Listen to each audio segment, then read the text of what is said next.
Hello everyone and welcome to Zandvoort for round 6 out of 7 of our historic F1 1967 circuit, F1 1967 Championship, and today we are at the 1967 version of the Zandvoort circuit. The Zandvoort circuit on the Dutch coast, and as you can see we have several cars from the 1967 F1 World Championship heading around this historic, very tight, very fast. By tight I meant narrow. It's a very narrow, very fast circuit which has been used for decades in Formula One history, and also the history of other motorsports as well. And you can see that we have several classic examples of race cars here with us today. At the minute we're watching Bill Grucock racing a Lotus 49, and he's just going up the hill there. That's at the Ron Slottermaker box section of the circuit. And now as he heads through Schivlak, you see the wedge-shaped Lotus 49, the predecessor of course to the even more famously wedge-shaped Lotus which I've forgotten the name of. Really sorry. Whatever came next, the 1971 that Jochen Rindt used to win the championship in 1970. But whatever the case, Lotus, of course, the first team to start using monocoque chassis designs, and that's why their cars were so wedge-shaped. Currently, Bill Grucock crossing the line, going to 7th position with that time.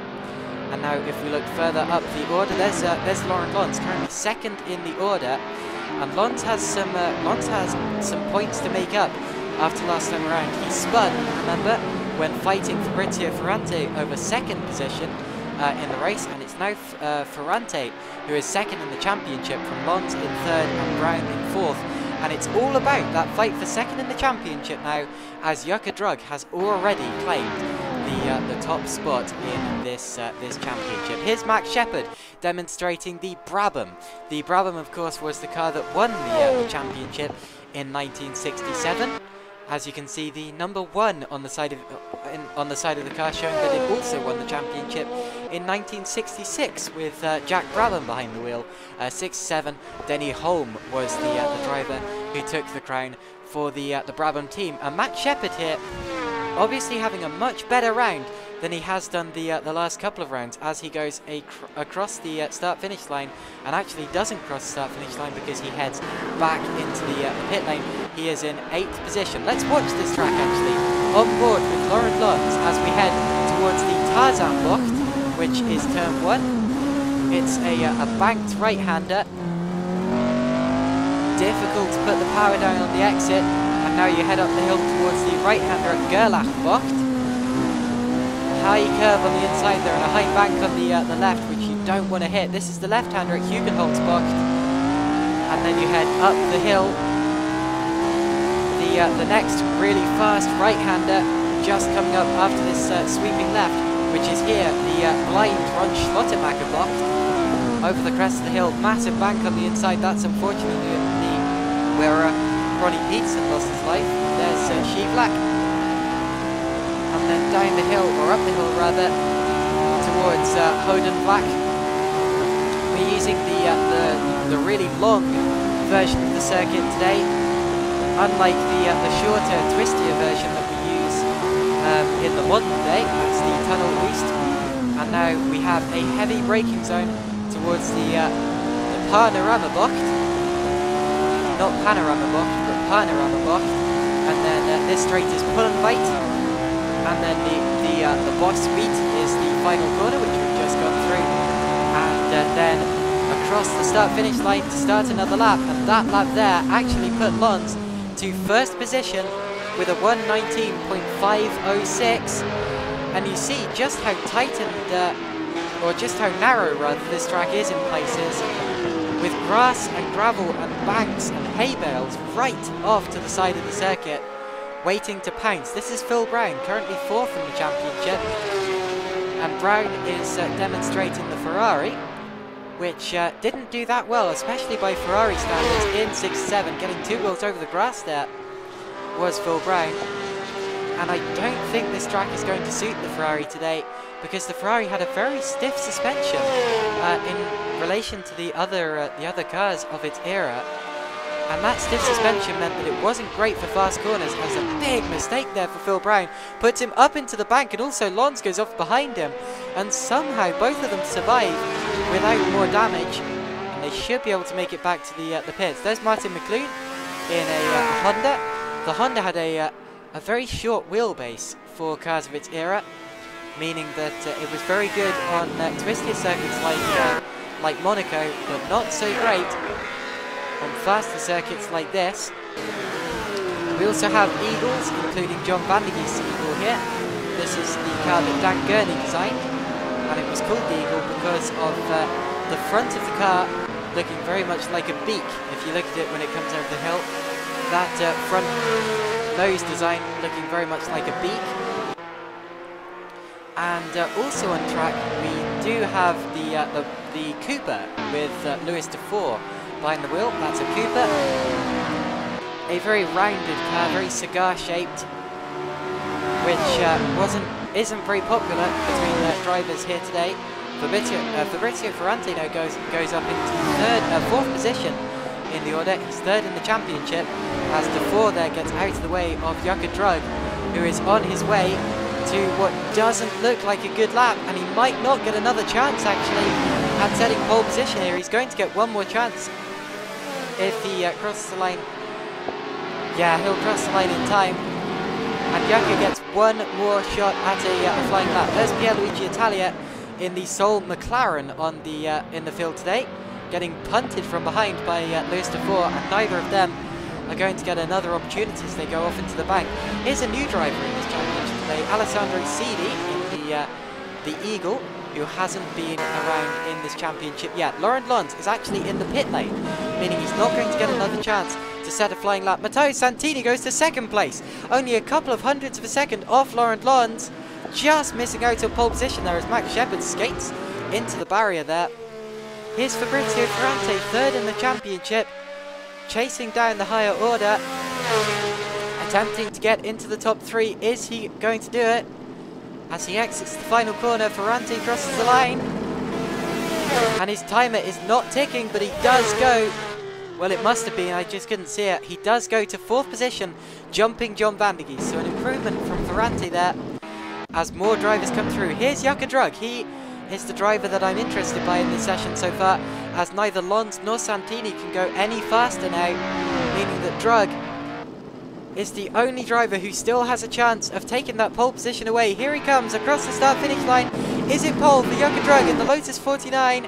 No, it isn't. He improves, but he only goes third. That's his lowest starting position of the season so far, meaning it's going to be Laurent Lons who takes pole position here today, followed by Matteo Santini, Jaka Drug, Fabrizio Ferrante, John Van der Geest, and then it's Dufour, Rucock, Brown, Shepard, Sidi on his first outing, and then Italia, Roos, and McLoone, with Carl Steeg not setting a qualifying lap there in 14th position. So 14 drivers here today, and that is how they line up for the grid here today. Let's have a look at them on the in the starting order.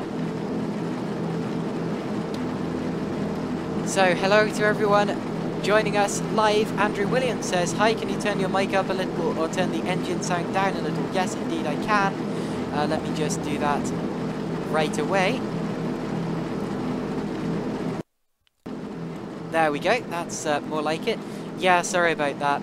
It's just that in the past people have complained that they can't hear the engine sounds, so I've turned the engine sound, or I turned the engine sound up for qualifying there, but obviously I turned it up too much, so I've turned it a notch down there, and everything should be okay there. But yeah, good to see you joining us here today, Andrew, and I hope you're going to enjoy the race that we're about to see from the Zandvoort circuit in the Netherlands. And yeah, it's good to see you joining us today. Here's Laurent Lons, who will be starting from pole position in his Lotus 49. Let's go to this standard view. Matteo Santini is going to be lining up alongside him on the front row, and it's 3 wide at the front. So that's going to be interesting on the run down to the first corner. Yuka Drug is in 3rd position in the Lotus 49, but he is on the outside of the grid, and therefore needs a good start to get the line into Tarzan. Fabrizio Ferrante will be starting from 4th, followed by John van der Geest, an all-eagle 2nd row of the grid. Bill Grucock is 7th, followed by Lewis Dufour and Phil Brown, and then it's Pierluigi Italia and Max Shepard, with Alessandro Sidi and Martin McClune. Now, is that a mistake? I'm not sure.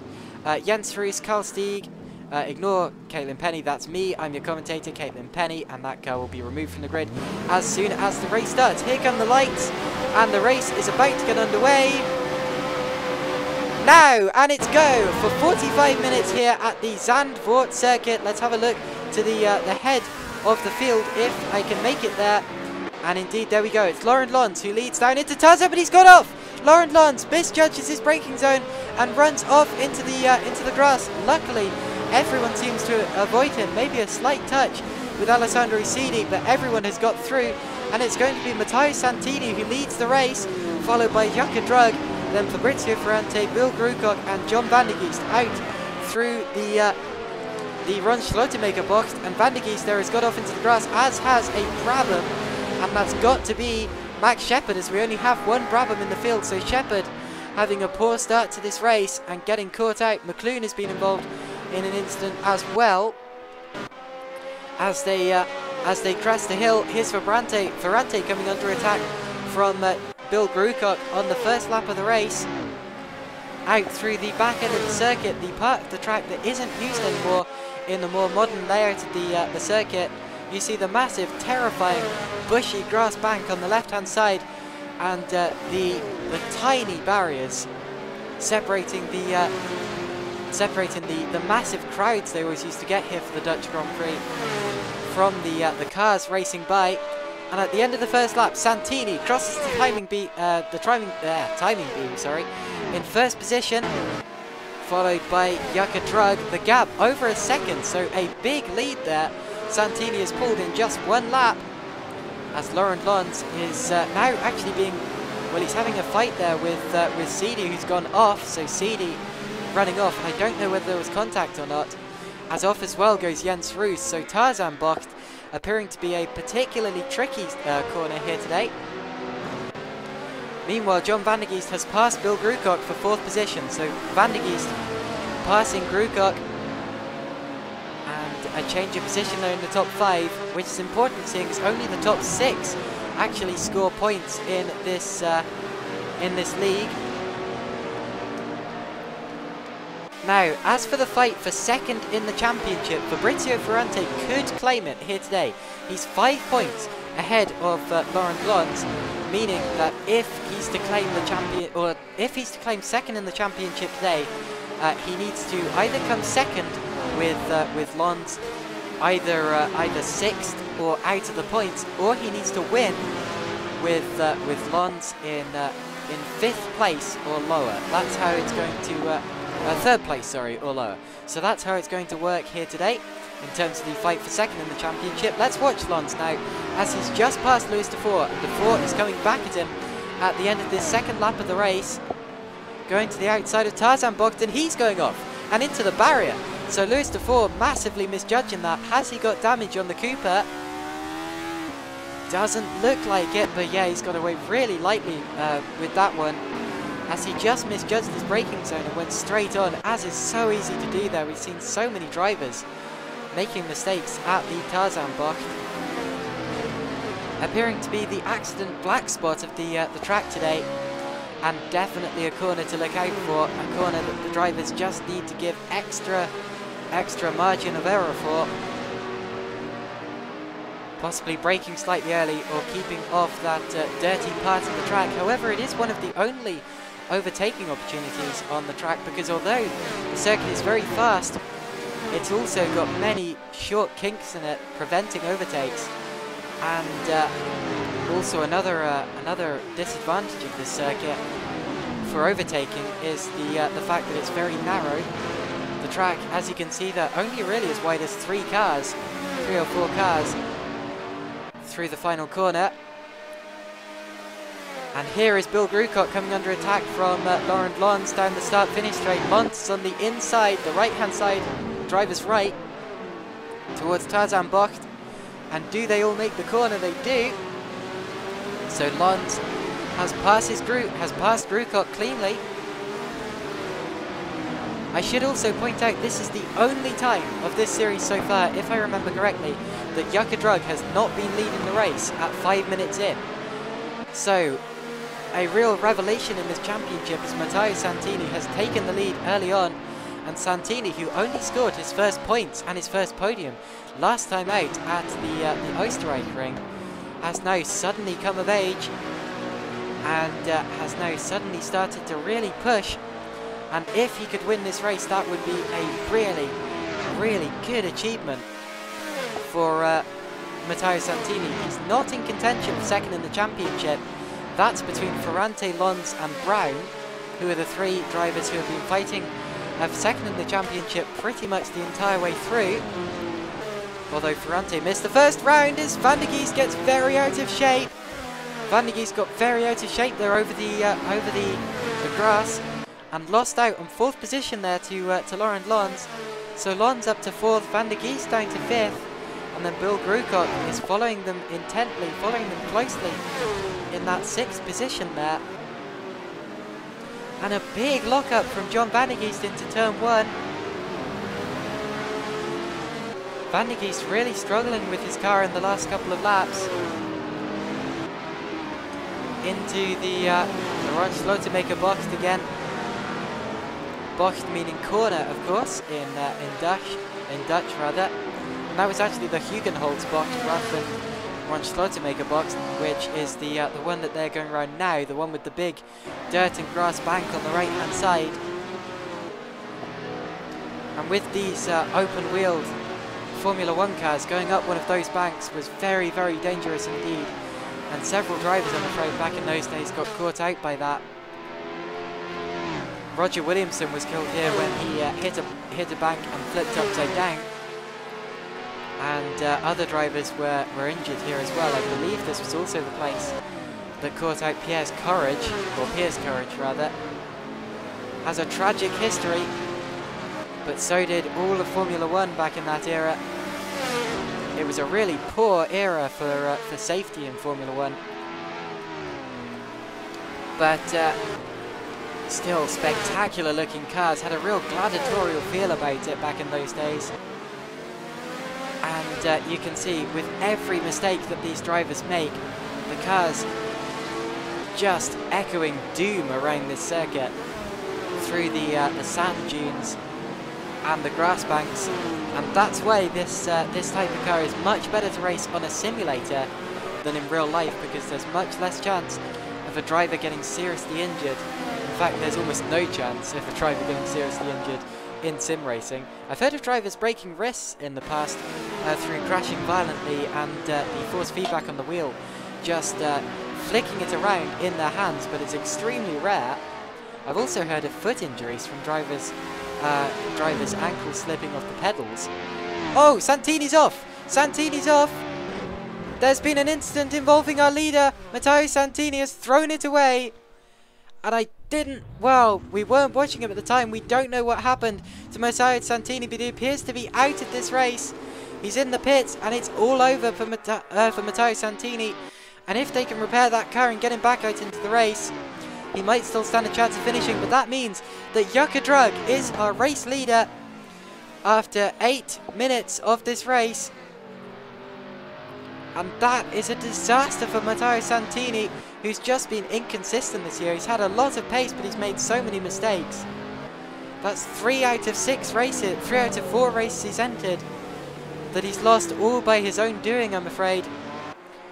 We've also lost Phil Brown from this race. Oh no, Phil Brown! And that's a disaster for Brown, as he was still in contention for second in this championship, and he is now out of contention for second in this championship. So Brown getting caught out, and we've also lost Carl Stieg in the Lotus.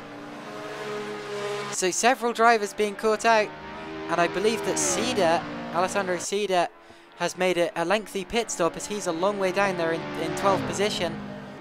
But Jukka Drug is now up into 1st position in this race, heading for his 6th win out of 6 in this series.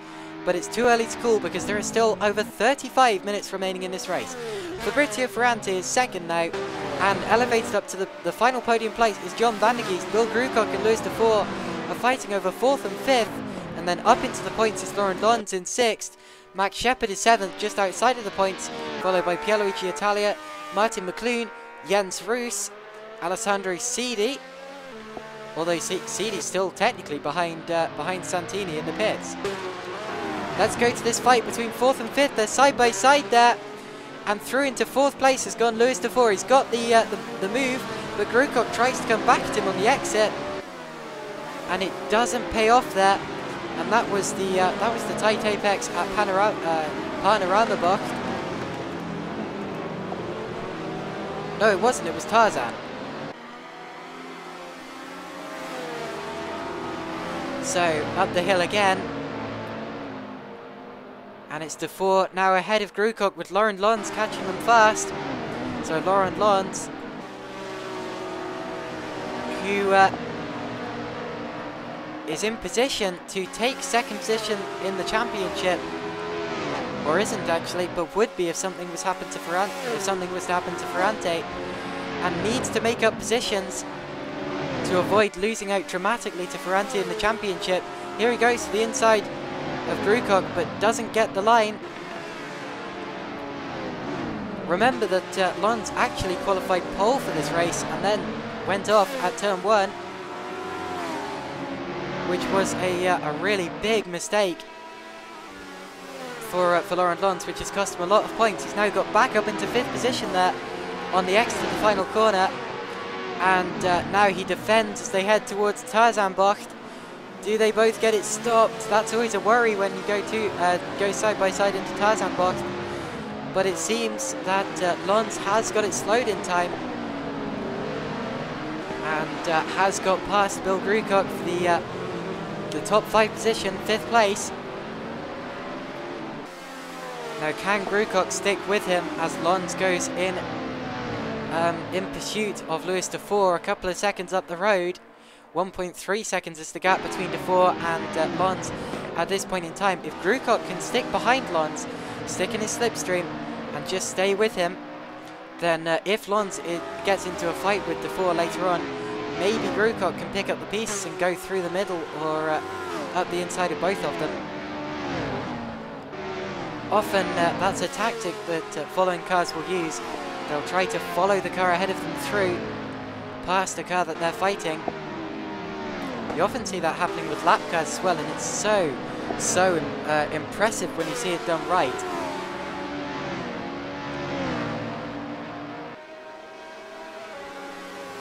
So we're over 10 minutes into this race now, and it's still Jukka Drug leading. The gap for the lead is 3.9 seconds, very nearly 4 seconds, and that's what we're used to seeing from Jukka, but that does not tell the whole story, as Lons led initially for less than a corner after taking pole position, and then Santini led for the first 10 minutes, the first 8 minutes rather, before losing control off camera and stuffing it into the grass banking, and unfortunately having to retire from the race early on. Even if he was to resume in the race now, he would be several minutes down to anyone else and would only be resuming for the fun of it. Then again, it does look like a lot of fun to pilot one of these old racing machines, and I'd love to do it. We have a 3-way battle now emerging for 3rd, 4th and 5th position, as de Vore is catching Van der Geest and then Lons is catching de Vore. So a 3-way chain for the final points paying position on the podium. And this is an impressive drive from de Vore so far this race, because de Vore, of course, is only 11th in the championship. He's only scored 1 point so far, and has never finished on the podium in this series. Incidentally, we've had 13 different drivers who have scored points in this league. And Laurent Lons is absolutely on the attack now. He's set the fastest lap of anyone as he chases down this fight between Van der Geest and de Vore. He's now right on the back of Defour. Oh, he's gone off. So Defour goes off on the entrance to Hugenholzbach and somehow manages to hold off the hard-charging Lons, but he spins and goes off into the grass. Louis Defour's lost it. He's down into 6th place. Doesn't appear to have damage, but it looks as if he just overcooked it and unsettled the car on the exit of Hugenholzbach. A little bit too much speed in, and the car looped itself around mid-corner. Look at that big slide. I was about to say the Cooper is notorious for being pretty tricky to control, and Louis Defour, I'm afraid, appears to be really struggling to control that Cooper in the last couple of laps. But whatever the case, that puts Bill Groocock up into 5th position, with Laurent Lons in 4th, John Van de Geest in 3rd. They're now catching the squabbling duo of Martin McLoon and Jens Roos. They're fighting over 9th and 10th positions, and they do give way to the leaders and very nearly split them there, but give way nicely. So now that Lons has got past Defour, he's got John Van de Geest well and truly in his sights for the final podium position in 3rd place, which is essential for the championship fight. If Ferrante is to finish in 2nd position in this race, to wrap up 2nd place in the championship, he needs Lons to finish 6th. So unless something happens to Lons, it looks as if it's going to go to the final round of the season.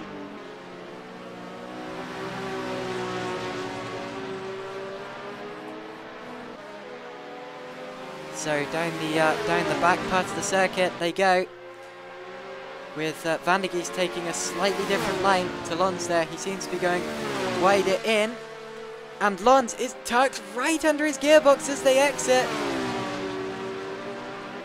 Oh wow, it's getting so close. The gap there was registered as less than 0.2 of a second. And again, as they head out of the final corner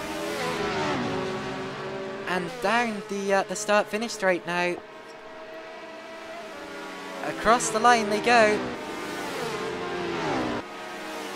and the gap is still under a second as they cross the start-finish line.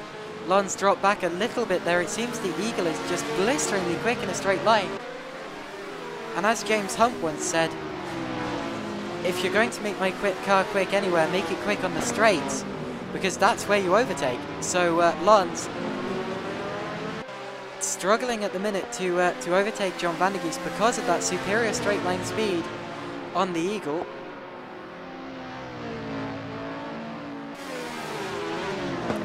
And I'm afraid we've lost Martin McLoon. So McLoon, if I can find him, is, yeah, he's parked in the pit lane. So he's dropped out from 10th position there in the Honda.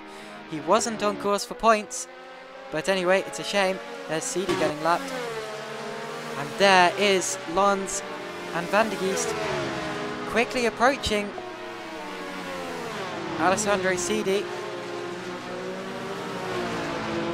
So hopefully CD will see them coming.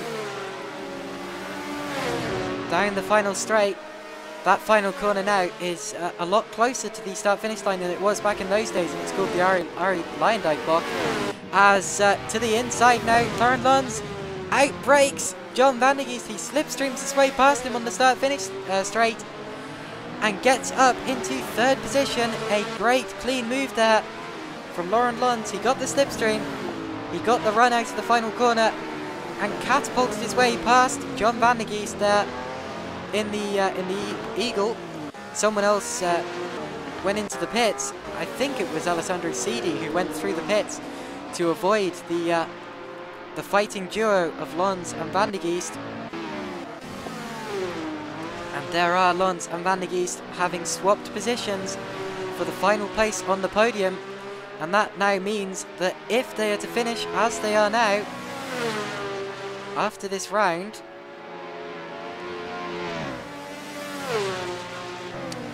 I made a slight miscalculation earlier.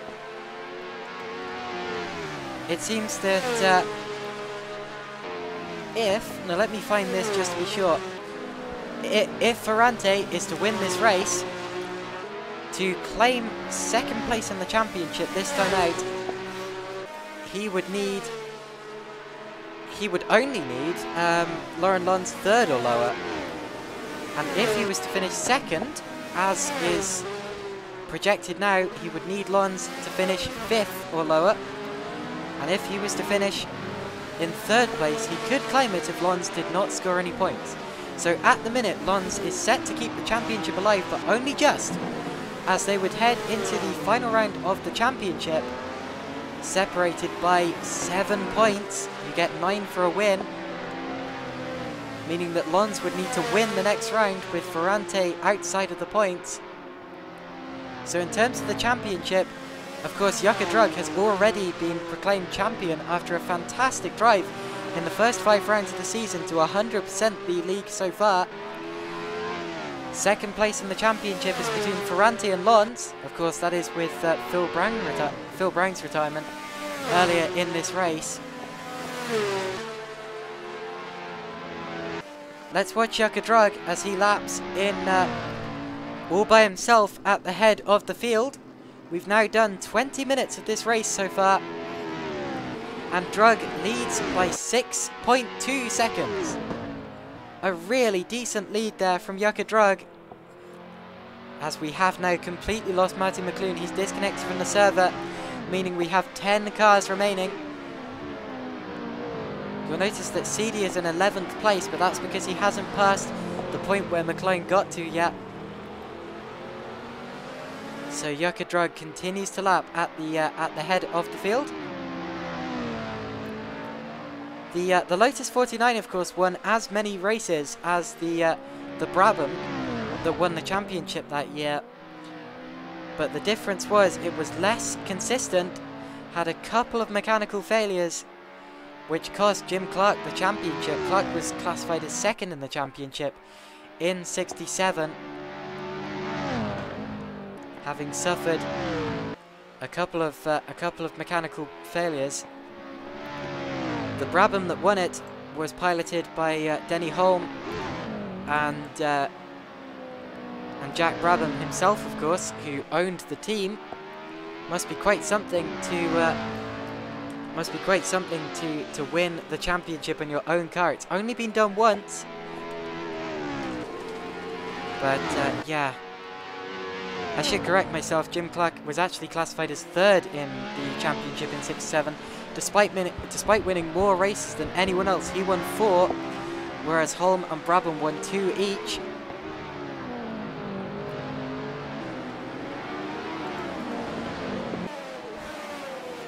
There's Laurent Lons. His next target, of course, is his main championship rival, Fabrizio Ferrante, who's 2.1 seconds up the road. And Lons is catching Ferrante, as he needs to do if he wants to realistically keep this championship alive. For second place, rather. Second place in the championship. He really, really needs to be finishing ahead of Ferrante here today. And if he was to overtake Ferrante in this race, oh, as I believe Shepherd's made a mistake. He was away ahead of, yeah, there he is.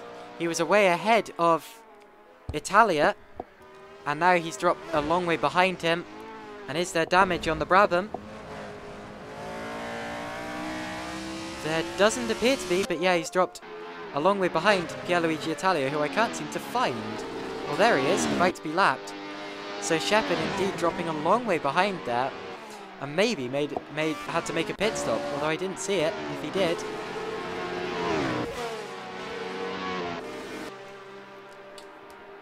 Here's Lewis de Four in the Cooper. He's keeping...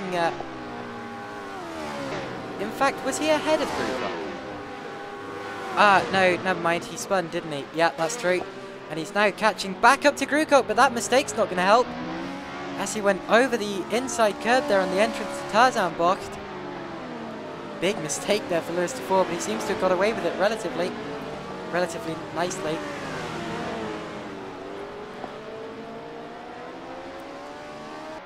Somehow.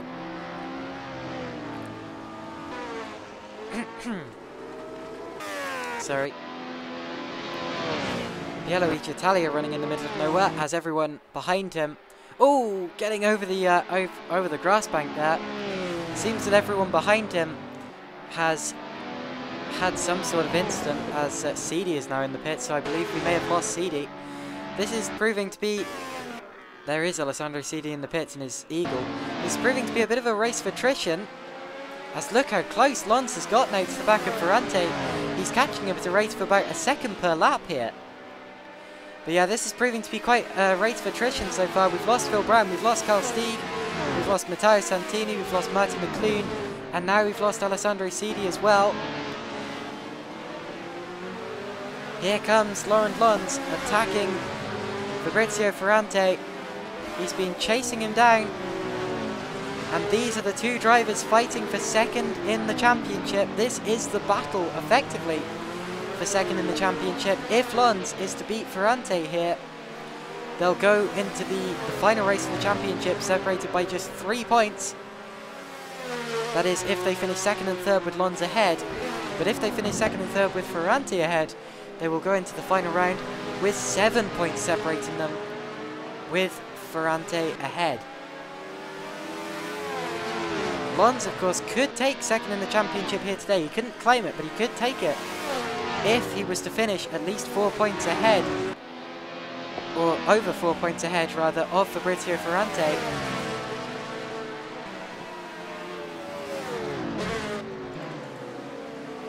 I'm just trying to work out who's had the most podiums out of the two of them.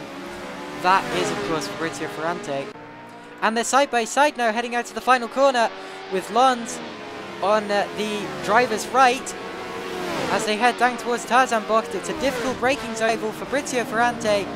A very important move, which is now completely pulled as they're on the tail now of the lap McLaren of Pierluigi Italia. Do they both get past Italia cleanly? Yes, they do. Nice. That'd be pretty gutting if they didn't. And Lons and Ferrante, of course, came together towards the end of the last round at the Österreichring. That was a really dramatic moment, which they both got away with relatively nicely, but Lons ended up dropping back from the tail of Fabrizio Ferrante. And it wasn't Ferrante, it was Santini, sorry. Or was it Ferrante? Sorry, I'm getting so... It was Ferrante, ignore me. Yeah, I just had a little wobble there. I always go with your first instinct. So it was Lons and Ferrante who came together while fighting for third place last time out. Ferrante ended up claiming it. And Ferrante has already dropped 1.8 seconds now behind Lons in the space of a lap. That shows you just how hard Lons is pushing. And with 17.5 minutes to go in this race and less than 6 seconds to catch for Yuka Drug, does Lons stand a chance of taking the lead? We'll have to keep an eye on the gap as the race continues. It might require Drug to make a mistake, but that gap has definitely come down for the lead there. And wouldn't that be a dramatic climax to the race? Oh my goodness, wouldn't it just? Alessandro CD has returned to the race. He's 4 laps down after that lengthy pit stop. And he's going to lose it again. Oh no, CD, oh my word, into a ditch and actually through the quicksand. And that's a bit of a glitch. Oh my goodness. That's, yeah, not supposed to happen there. But whatever the case, it looks to me as if he's going to try to recover it. Oh, come on. If you can recover it from here, Alessandro, that will be utterly heroic. And I don't know if the terrain's going to let him. Come on, CD. Come on, Alessandro. Oh my goodness. Wouldn't this be quite a story? Putting the power down. No, it's just going to keep spinning. He needs to go along until he finds a flatter point. There's a big dip in the ground there. Drivers will be going past him. But he won't care about that since he's 4 laps down. Oh my goodness.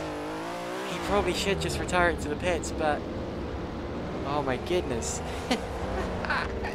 Well, we can't dilly-dally around watching Alessandro trying to make it back onto the track for all this time, as there is a race going on that we have to keep an eye on. Ah, come on. We're only going to get a chance to see this once. Come on, Alessandro. Come on. There's a barn building to his right there. He's lucky he didn't go off around that corner there, because if he'd flown into the barn building, that would have looked very, very uncomfortable. Is he going to make it? No! He needed to put the power down slightly slower there.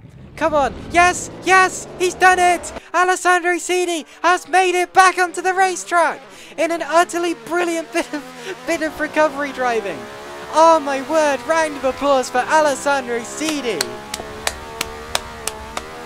And he's lost it again! Oh, great save there from Alessandro. This is brilliant. What a hero. Oh my goodness, what a hero is Alessandro Sidi.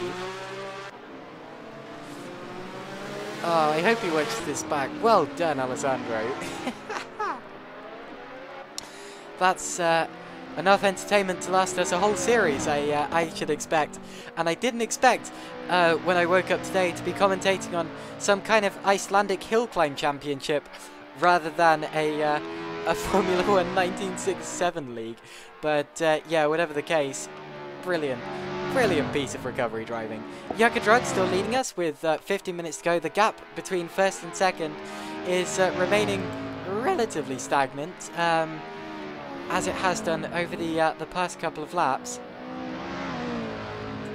But yeah, Jukka Drug, of course, heading for his sixth win out of 6. It'd have been incredible achievement if he was to pull this off. I did recently commentate a league which did have a winner who won 6 times in a row and then lost out on his 7th win. Although that would mean that if Drug was to follow that, he would also win the race today. He'd just have to lose out next time out. But yeah, still a great, very nice performance from Jukka Drug. Here's Max Shepard running outside of the points pink positions as it stands. Although continuing to run in this race, he looked, well, of course he turned up to this league driving a Cooper and really struggled with it, hated the Cooper, but then switched to the Brabham and hasn't really enjoyed that much either. But still continuing on his way, and that's good to see.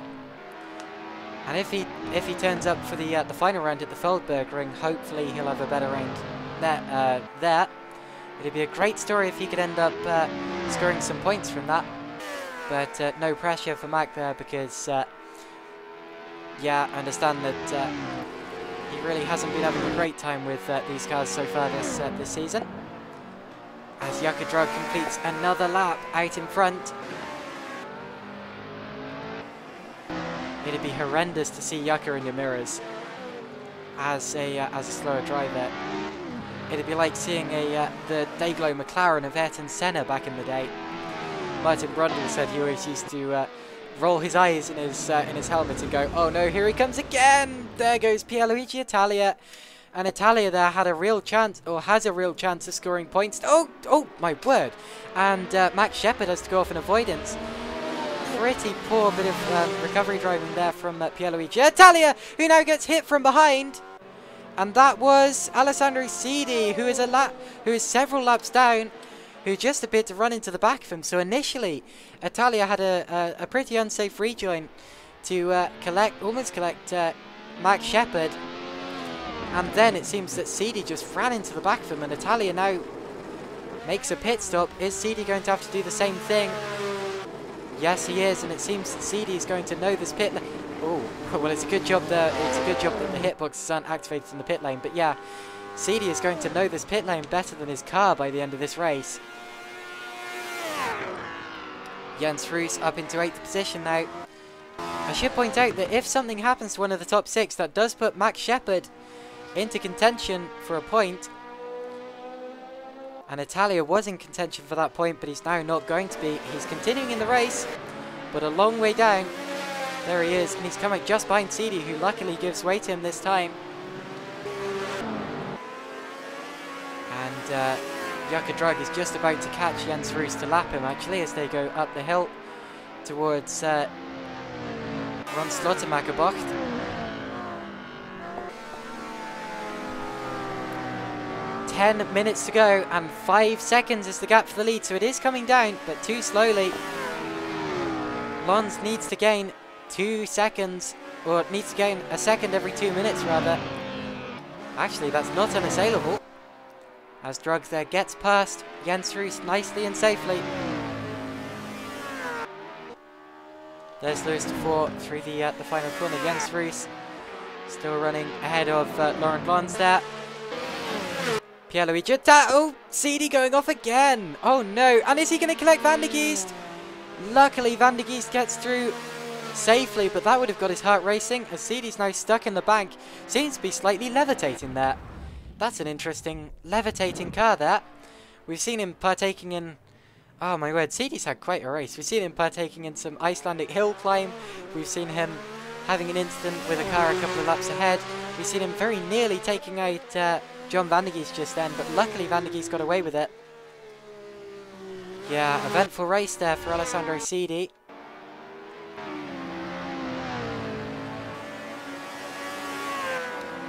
Laurent Lons chasing down Yucca Drug. Although the next car up on the track for him is Jens Roos, who Drug lapped last lap. And Lons needs to get past him quickly and without any hold-up if he's going to continue his charge here. He's already taken 3/10 out of Drug's lead, but it doesn't look as if he's gaining quick enough.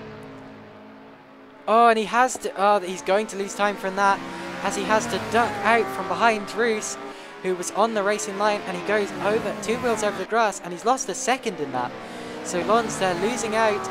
It didn't look as if he was catching Drug fast enough anyway, but now that's very much sealed it. Unless Drug makes a significant mistake. But we know that Drug doesn't tend to make mistakes. Fabrizio Ferrante, meanwhile, sticking with Laurent Lons, more or less. He's about to lap Jens Roos now. Roos in the Honda, very odd sounding Honda. And bizarre looking as well, because it had such a short wheelbase compared to the other cars. And it really, the bodywork just cut off at the rear, as it did on some of these other cars, but it cut off a bit messier. I think it's the ugliest car on the grid, but that's just my opinion. And Roos gives way to Ferrante, much nicer than he gave way to Lons. So Ferrante goes through. And Ferrante's next car up on the circuit is Lons, but he doesn't appear to be catching him, more like sticking with him. But he's lost a second actually in the time that I've said that. So yeah, Ferrante now dropping back a little bit, but still on course for 3rd place, and he will still go into the final round of the championship at the Feldberg Ring. Ahead, well, he'll be 2nd in the championship going to the Feldberg Ring, and will still have the advantage in terms of taking 2nd place in the championship. Across the line to start a new lap with 7 minutes remaining. There's John Van der Geest. Crossing the line in 4th position.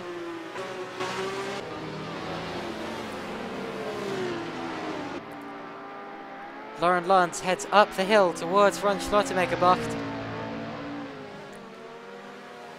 It's a Lotus 49-1-2. The Lotus proving to be probably the quickest car in the field, as it did in the real F1 1967 season as well.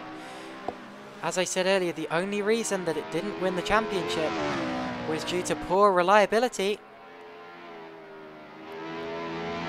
But still, it continues on its way, with Laurent Lons driving it expertly. The Belgian driver behind Yucca Drug, who is Finnish, although hasn't finished yet. That's a very obvious pun, and I'm ashamed of myself.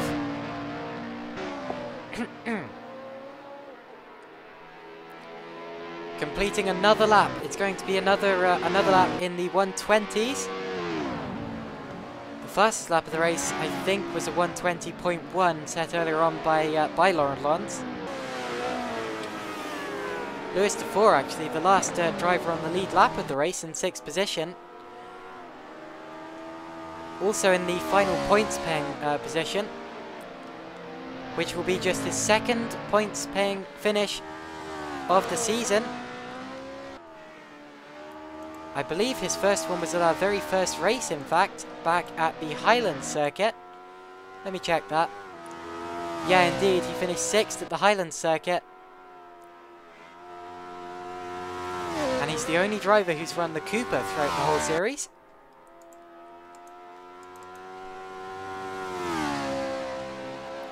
So, Lewis de Vore continuing on his way up the hill, over the crest, around the final corner, now known as Arlijndijkbocht, then known as Bossuit. And it actually wasn't anything to do with Arlijndijkbocht, because it was much further back along the straight than Arlijndijkbocht now is. And Jukka Drug sets the fastest lap of the race with a 120.017, before Laurent Lons sets it with a 119.985. So Lons, first driver into the 119s of this race. It seems that our leaders are pushing. They're definitely feeling each other's pressure. But with over 5 seconds separating them, surely there's not enough time for things to change there. Up at the head of the field, they're not taking any chances whatsoever. Here's Alessandro Sidi's actually attempting to unlap himself from Pierluigi Italia, and we all know how that ended last time out. He is 7 laps down from Italia, meaning he'll be probably about 9 laps down from our leaders after several incidents earlier on. And really hounding Italia there, although this doesn't matter in terms of points. Oh no! Van de Geest has crashed! Van de Geest has crashed out of 4th position!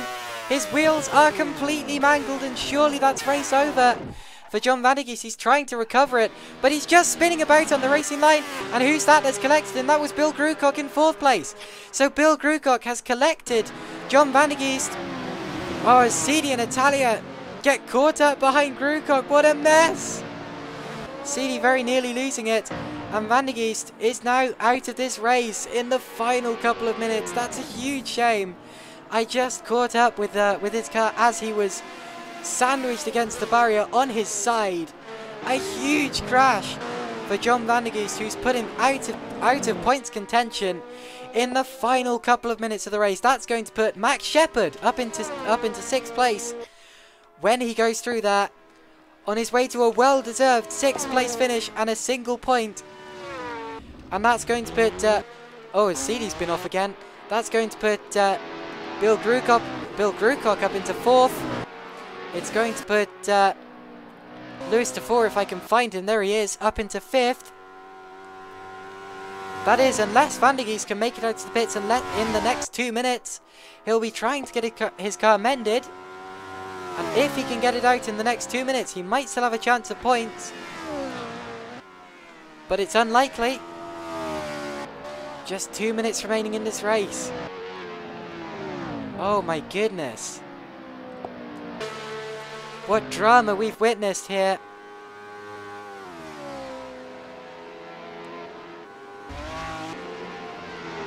Is Max Shepard going to be able to get into the points? I see a yellow flag being indicated, and I don't know why that was. I've just looked through the entire field. No one was in trouble. I'm watching Max Shepard though, and he has passed John Van de Geest. So Max Shepard is going to score a point if he can just coax his car to the finish of this race. Remember that he crashed at the final corner last time out. I don't want to curse him, but yeah, whatever the case, Max Shepard on his way to his first points finish of this season. He came into this season late, only at round 3. We're on round 6. But he's really struggled, and now putting together a really good drive. He struggled actually at the start of this race as well, with several incidents. But by keeping it out of trouble, he may be on course for a point. Across the line he goes, start another lap. Jens Roos up into 7th as well. There's CD, who's just been passed by Shepard. And is CD stopping? Oh, he stopped the car. He might be... Yeah, CD retires right at the end. Bit baffling, actually. He really should have finished the race this late on. Meaning we only have 8 drivers remaining in this race. It's been a real race of attrition. But indeed, we only have 8 drivers remaining. And our leaders are on the final lap as Italia very nearly loses it again. Let's go and find our race leader, Jukka Drug. Through Hugenholzbocht. The timer ticks to 0. The checkered flag is being readied. He's got just over half a lap to go.